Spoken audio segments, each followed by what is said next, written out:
ஸ்ரீ நந்திகேஸ்வர் திருஆலயத்திலே 7ஆம் நாள் நவராத்திரியான இன்று அம்பாள் பிரியங்கரா தேவி அலங்காரத்திலே அருள் பாவிக்கின்றார். இந்த பிரியங்கரா தேவியினுடைய அவதாரம் அப்படின்னு சொல்லும் பொழுது, மகாவிஷ்ணு நரசிம்மராக அவதாரம் செய்த பொழுது இரண்யகசிபுவை வதம் செய்த பிறகு மிக உக்கிரமாக இருந்தார். அவரை கட்டுப்படுத்துவதற்காக சர்வேஸ்வரராக நம் சிவபெருமான் வந்தார். அப்படி சர்வேஸ்வரராக இருந்த சிவபெருமானினுடைய இறக்கையிலிருந்து பத்ரகாளியின் சொரூபமாக பிரியங்கரா தேவியும் சூலினியும் வந்து அவதாரம் செய்தார்கள்.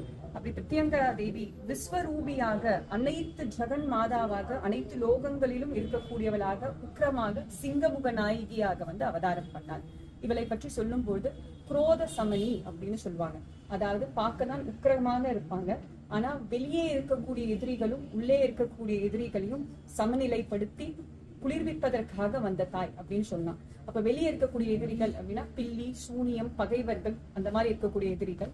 உள்ளே இருக்கக்கூடிய எதிரிகள் அப்படின்னா காம, குரோத, லோப, மதமாச்சரியம் அப்படின்னு சொல்லக்கூடிய எதிரிகள். இது ரெண்டுத்தையும் கட்டுப்படுத்தக்கூடிய மங்கள ரூபிணியாக இருக்கக்கூடியவர். அதனால்தான் அவள் மோட்சத்துக்கு உண்டான வழியை தரக்கூடிய ஒரு அற்புதமான தாயாக அருள் பாவிக்கின்றார்.